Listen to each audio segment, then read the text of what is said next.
Welcome to IRO Live with host Bob Bay. My identity had gotten wrapped up in what I was doing. I had become a meth addict and an alcoholic, and I was doing all of the stuff that meth addicts and alcoholics do. And that became who I was. It consumed my whole life. Everything. Everything was about that. And when that was gone, I had no idea who to be. I talk about in my book about, I guess I'd been clean for about 2 months, and we lived next to a lake then, and we would go to that lake several times a month and go out on a boat. And I remember that first time it took a month to where I was willing to venture out into the world. That first week and a half was not good. When I went to write about it in the book, I had to talk to Pam about it because I had forgotten, the details of it because I had only been clean for 2 months. My brain was still not functioning real well. But this is what I knew. We went there with our friends that lived around us. We lived in a trailer park then in Texas. I had no idea that I had no idea how to have fun. I didn't know that I didn't know how to live. I was so uncomfortable in who I was, so uncomfortable in my skin. I was so uncomfortable. I didn't know how to act. I didn't know none of it, because I'd been drinking and doing drugs for so long. It was just who I was. That scared the hell out of me. But it was also a good thing because it started me on the journey. We've been talking about that journey through the wilderness. We talked about Matthew chapter 6 last week, and we kind of touched on the Lord's Prayer and about give us this day our daily bread. And then at the end of that, it talks about not worrying about tomorrow. And that is a foundation of what life has to become, is just for today. AA and NA and the other recovery groups didn't just come up with that because it was a good idea. It's foundational. That's the way we were wired to work, to not worrying about things. Not worrying about what's going to happen in a week or 2 weeks or 3 weeks. Not worrying about what has happened 2 or 3 weeks in the past or 5 years in the past, or what we've been through, the choices we've made. To be able to let go of the past, we have to prepare for the future, but we can't live in the future. And so that moves us into Matthew chapter 7. He finished off chapter 6 by saying, listen, don't worry about all this stuff, what you're going to eat, what you're going to drink, your clothes. Don't worry about all that stuff. I know you need it, and I'm going to take care of it. I'm going to take care of you, so don't worry about it. He doesn't say that just to give us something else to do. Okay, now, if I want to be good and I want God to like me, I have to not worry. He's telling us that because he wants us to live without worry. But there's some things that have to happen for us to be able to do that. We have to understand some things. We have to understand some realities. And so he goes right into the thing in chapter 7 of not judging. Because this is a journey, right? Life is a journey. And we're all on our path. I've described it before in the past. Imagine if 100 people took off. If you stretched a long line over 100 miles long. If you started down in Farmington, and you stretched it all the way up to Hannibal. That's more than 100 miles. And everybody was standing on the Mississippi riverbank. And we said, okay, now this is a race to Kansas City. On your mark, get set, go. And so people took off running. Well, some people could get way out in front because it would seem like by the curve of the Mississippi River, it's closer, right? But what you don't see is that for them to get to Kansas City, they got to cross the Missouri River. And how are they going to cross that? Other people would have to, when they come from way down south, they have to go up, and there's no rivers to cross, but there's hills to cross. It's up and down. And so you don't know where anybody's at in their journey. You can't look at somebody and say, oh, well, look at you. This is where you're at, and I'm so much farther ahead, because you don't know what's going to happen in a week from now. It's going to put you back. I'm not trying to be negative to say something bad's going to happen, but you just don't know. You don't know what's going to happen. Let me read this. It says, judge not that you not be judged. For with what judgment you judge, you will be judged. And with the measure you use, it will be measured back to you. And why do you look at the speck in your brother's eye, but do not consider the plank in your own eye? Or how can you say to your brother, let me remove the speck from your eye, and look, a plank is in your own eye? Hypocrite, first remove the plank from your own eye, and then you will see clearly to remove the speck from your brother's eye. What it's saying is listen, when you're going through life, this is the attitude that you must have. You're in a walk with everyone around you. And if you judge them, it's going to be judged back to you. And so how does that look practically? Let's look at that in a real life. It's one thing to say, okay, between me and Pam, Pam, you're so mean to me.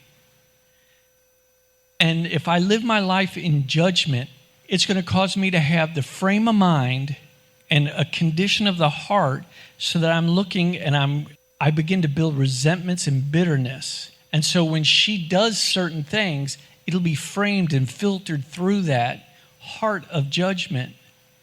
And so I won't be able to determine what her real actions and motives are. And I've talked about this before.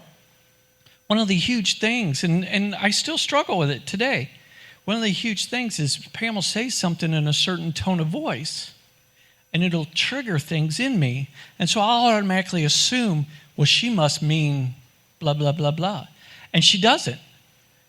But so you can't take somebody for what they say, and you will automatically filter things through when you're hearing things based on judgments.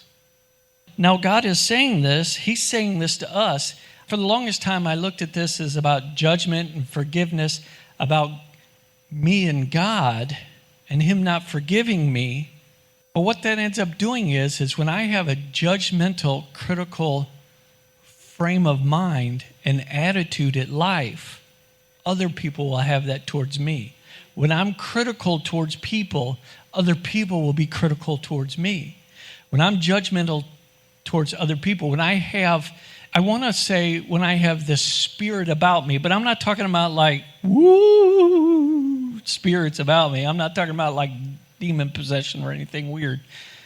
I'm saying when I'm walking with this air, with this atmosphere of criticalness and judgmentalness, even like this, how can you look at your brother and say, let me get the speck out of your eye when you have all of this?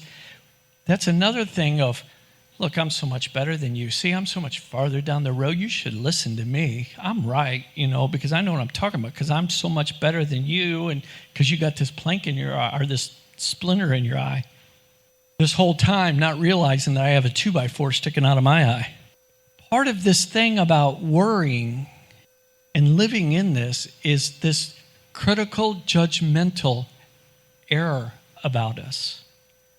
Or this atmosphere of criticalness and being judgmental, which causes us to build resentments. You guys, if you've walked in addiction, you have struggles with bitterness and resentments, unforgiveness. And guess what? Other people have bitterness and unforgiveness and resentments towards you if you've walked in addiction. This is just the way it is because of the things we do. Because of the way we live our lives, because we think we're the most honest people in the world, but we lie about everything. I should say we're dishonest about everything. We're not forthright about everything. We don't walk in integrity. We make excuses for the things we do. But we don't realize that.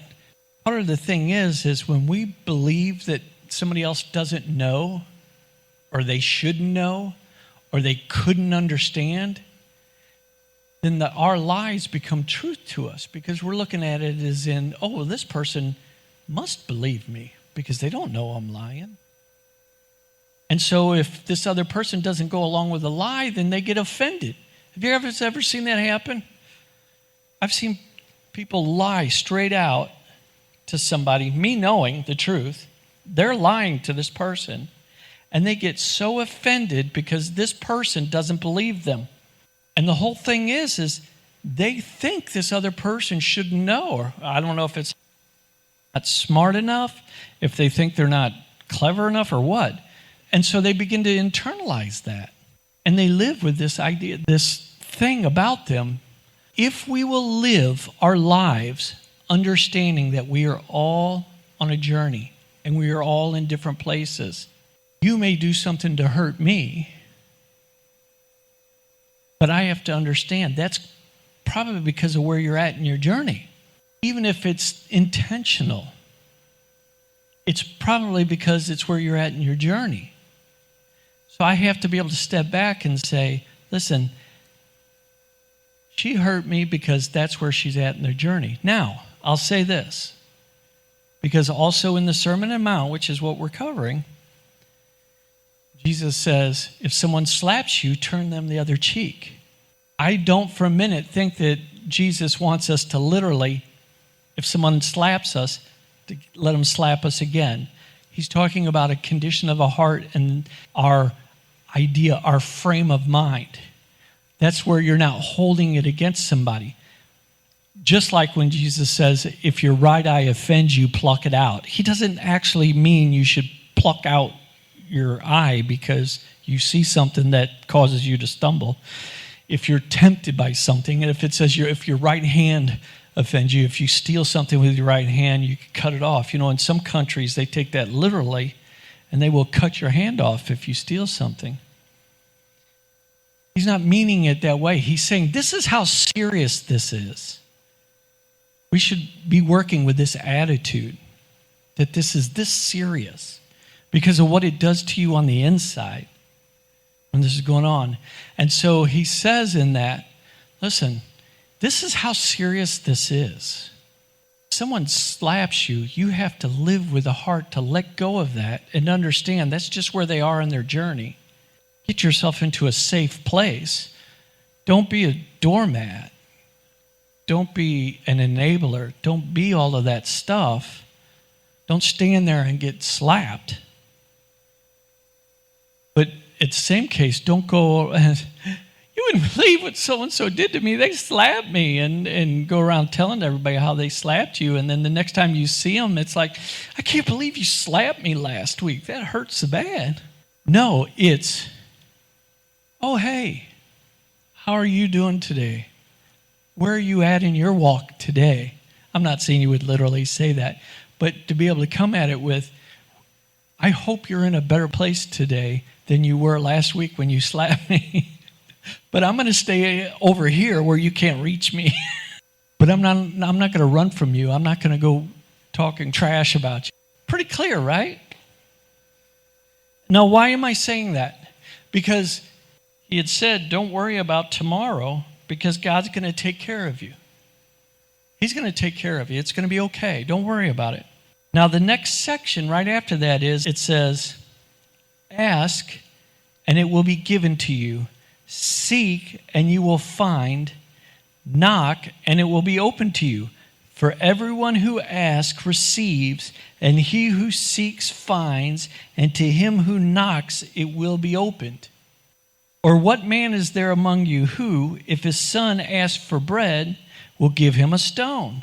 Or if he asks for a fish, will give him a serpent? If you then, being evil, know how to give good gifts to your children, how much more will your Father who is in heaven give good things to those who ask him? Therefore, listen, he's just been talking about the relationship between God and us, right? And he says, therefore, whatever you want men to do to you, do also to them, for this is the law and the prophets. It's the golden rule. Do unto others as you would have them do unto you. That just describes that judgment thing, right? If we walk around with a critical, judgmental air about us, frame of mind, then other people are going to look at us the same way. And it's going to cause them to react in certain ways to us. And we are going to react to other people in certain ways when we're filtering everything through that critical judgmentalness. And so what God is saying is, listen, remember, I'm going to take care of you. You don't have to worry. I'm going to take care of you because you're my child and I love you and I'm going to give you good gifts. But now, coupled with this, if you guys haven't ever read the book of James, it's only 5 chapters long. It's pretty short. But in the book of James, it parallels a lot of these truths. There are a lot of the truths that Jesus talks about in the Sermon on the Mount that James says in a different way. One of the things he does talk about is he says, you have not because you ask not. And when you ask amiss because you want to use it for your own lustful pleasures. When you combine all of that and you put this together with the next sections we're going to talk about, God will give us the desires of our heart. Remember, we've talked about that. God will give us the desires of our heart. But sometimes the desires we have at this moment are not the best things for us. And so what he needs to do is he needs to do a work in us so that our desires become different. I have in the past, I remember when my kids were young and we were poor. We were poor. And I would read stuff like this. And I'd be like, God, you got to do something. You got to do something. I need money. I need this taken care of, and I need this taken care of, and I need this, and I want to have this, and I'd like to have this. And there were all these things that I felt like God really should be doing. And I would kind of like try and make deals with him. Well, if you do this, then I can do this. And I can do this good stuff for you, and I can do all this. And I would try and make deals with God. But he wasn't interested in making deals with me like that. What he wanted for me to do is he wanted me to have healthy, productive desires. And so he would give me what I needed to walk in that. He's taking care of us. He's always taking care of us. We have nicer things now than we did then. We're not poor anymore. I still would like to have a lot more money. But I think we all would, right? I mean, there's a lot of things I want to do, and I'm not saying this to make deals with God, but there's a lot of things God's called Pam and I to do, and that takes money, so I'm waiting. I'm expecting God to do that for us, and he's going to do that for us as we're able to do what we need to do. It won't happen before I'm ready, before I can handle it, because you guys, that'll be a big responsibility. And I may not be mature enough to handle it yet. Pam's mature enough. You guys, it's the last couple of days, there are different things going on, and Pam and I have been talking about stuff, and there are things that I know are my strengths. I like coming up with ideas. I like coming up with plans for these ideas. I'm not so much into making the plans work. I'm not so much in the details of how all that happens. I just like making plans and ideas. Pam's really good at making those details go through. Now, I am good at seeing, because my construction, I am good at seeing processes and how processes have to happen and that. But we all have our strengths and our weaknesses. And we have to work within those things. We have to ask God to help us in our weaknesses and bless us in our strengths. I've talked about 1,000 different things tonight, haven't I? So we were talking about Matthew chapter 7, though. Keep asking, keep knocking. Don't give up. He's going to open the door. Don't kick it in. Don't try and kick it in. Part of that thing about maturity is, especially because I own my own business, there have been a lot of times where I've seen things and I thought, well, obviously this is going to be a good thing. And I've had a check in me, like a red flag, a caution flag, saying, be careful, Bob, be careful. And I've ignored that because I've wanted that, because I saw how great and wonderful this next job would be and about all the money that I can make and all of this wonderful stuff. And I get in the middle of it, and I make all of these decisions to make it happen. And then I realize when I'm in the middle of it, you know what? This is not what I thought. But I did all of this scheming and conniving to make it happen. And this is critical in our lives for everything. This can happen in relationships. This can happen for getting jobs. It can happen for all kinds of things. We start seeing something we want, and we begin to scheme and connive, making all of these plans and manipulating situations and conditions and circumstances in order to get what we want because we so much desperately want it, but it's the last thing we need. And so we get in the middle of it, and there's no grace on it. God's not there. And it's a tedious nightmare. Believe me, I've lived my share of tedious nightmares because of situations I've gotten myself into. And that's one thing I want to be sure I don't do in my life anymore. I don't want to work my way into tedious nightmares because I think they're going to be wonderful. I let God open the door. I knock, I seek, and I ask. If the door opens, you guys ever heard that thing? If the door closes, God will open a window. You don't go in and out windows. Windows let air come in, but you don't climb. If you climb out a window, you got troubles. Climb in a window, you got troubles. You knock on the door and you say, God, this looks like a great door. This looks like a great door, God. I'd like to have what's here. But God, if there's something behind there, if there's a dummy prize behind this door, I don't want it. So don't open it for me. And so that's the way we've got to live our lives.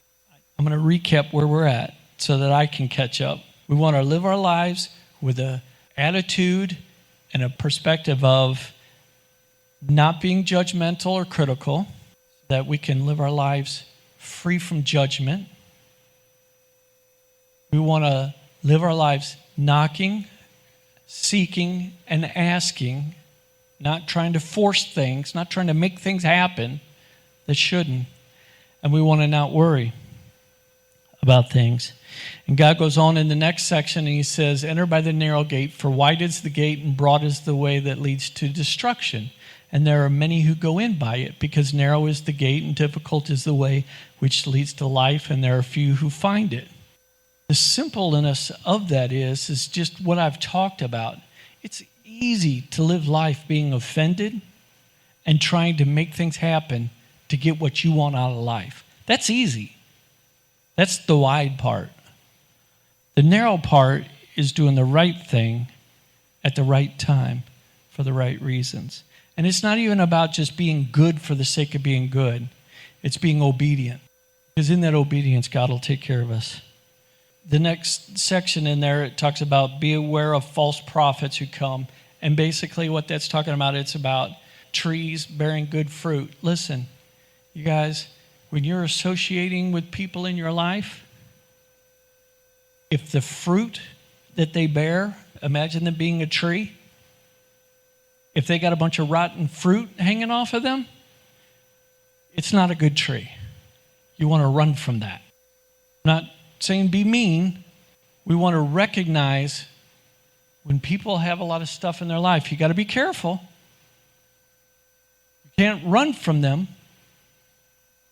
Actually, a lot of times when they're faced with these situations, it's because of where they're at on their journey. And so what we really need to do is try and help them along the way.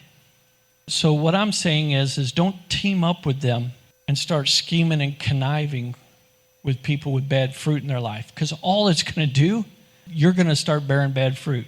You're going to walk in the fruit that they've bore. And you can know this by what's going on in their life. In chapter 7, and it says, not everyone who says to me, Lord, Lord, shall enter the kingdom of heaven, but he who does the will of my Father in heaven. Many will say to me in that day, Lord, Lord, have we not prophesied in your name, cast out demons in your name, and done many wonders in your name? And then I will declare to them, I never knew you. Depart from me, you who practice lawlessness. There are some scholars, biblical scholars, who would say that this applies to salvation and that. Maybe it does, maybe it doesn't. But we're talking about living in the kingdom, right? And living under the king. And so what that tells me is there are these people here who on the outside do all of this stuff in the name of God and do all these good things and they do all this stuff. Remember, this is just right after the bearing fruit thing. Somebody can say all the right things. People can write all kinds of checks with their mouth that they can't cash. People can say and talk about how great they are and how wonderful they are. But if they don't back it up, then you'll know. You want to live in the kingdom, you got to walk what you talk. We're not going to do it perfectly, right? Because we're all in different places in our journey. Some people are just brand new in their journey. They're just starting out. So just like the children of Israel that we've been following on, they're going to complain every time they get a chance to complain. They're going to whine. They're going to talk about how nothing's right, and about how they had it so much better before, and about all this. And God will understand, just like he did. There comes a point, it's one thing to change a diaper on a baby who's 6 months old. But when a kid gets 6 years old, it's not a pleasant situation. But when a kid gets 16 years old, that's a horrible situation. They should not be messing in their diaper anymore, right? It's one thing when you start out in your journey in the wilderness if you're new. But if you've been doing this for a while, it's time to stand up and be responsible. It's time to be responsible for who you are and what you're doing. Now, the final thing that Jesus said in the Sermon on the Mount, and he says, build on the rock. Let me read it. Because remember, he's laying a foundation for this new journey that we're on. And he says, therefore, whoever hears these sayings of mine and does them, I will liken him to a wise man who built his house on the rock. And the rain descended, the floods came, and the winds blew and beat on that house, and it did not fall, for it was founded on the rock. But everyone who hears these sayings of mine and does not do them will be like a foolish man who built his house on the sand, and the rain descended, the floods came, and the winds blew and beat on that house, and it fell, and great was its fall. Jesus is laying out here, this is the frame of mind that we're to have. This is the attitude in life we're supposed to walk in our journey. If you do this, your life will be so strong in what it is, you'll be able to withstand all the things. I'll liken this back to in recovery. I'm not concerned about relapsing. I don't even consider myself a drug addict or an alcoholic anymore, because I don't do any of the things that drug addicts and alcoholics do. I've built my house on the rock, so I'm not worried when the temptations come. I'm not worried when the things come. I'm not worried about that. But I also know this, because God's given me some wisdom.